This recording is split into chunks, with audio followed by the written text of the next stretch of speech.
Godhong pisang ya disuweki, wis lemper ya bungkus oji, dikukus ya digeneni, wis mateng ya dicicipi.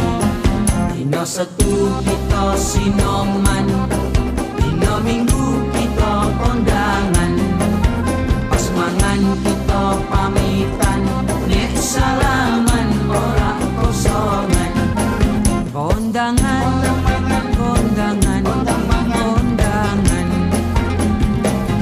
nganten teko ya tengah hari, diarak ya dikompangi, nek mlaku ya ati-ati, sithik-sithik ya diganggani.